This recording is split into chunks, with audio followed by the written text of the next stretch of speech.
بسم اللہ الرحمن الرحیم۔ السلام علیکم۔ ایک کپن چور کی سچی توبہ۔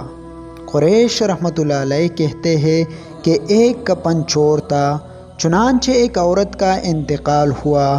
جب اس کو کفنا کر لوگ قبر تک لے گئی تو کپن چور نے بھی شرکت کی۔ اس کی شرکت کی وجہ یہ تھی کہ قبر کی شناخت کر کے رات میں قبر کھود کر کفن چرانے میں آسانی ہو۔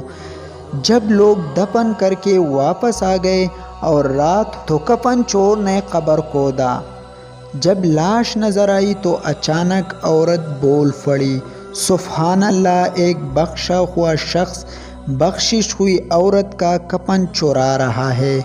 کفن چور چونکہ بڑا ہو کر کہنے لگا، اے عورت، یہ تسلیم ہے کہ تیری مغفرت ہوئی ہے، لیکن میں کیسے مغفور ہو گیا؟ عورت نے کہا، اللہ تعالیٰ نے میری مغفرت فرمائی اور ان لوگوں کی بھی مغفرت فرمائی جن لوگوں نے مجھ پر نماز جنازہ ادا کیا تھا۔ تو بھی نماز جنازے میں شریک تھا۔ یہ سن کر کفن چور نے ارادہ ترک کر کے مٹی برابر کر دی اور پھر ایسی توبہ کی کہ صالحین کے گروہ میں اس کا شمار ہونے لگا، اور لوگوں کی عبرت کے لیے یہ واقعہ خود اس نے اپنے زبان سے لوگوں کو سنانا شروع کیا۔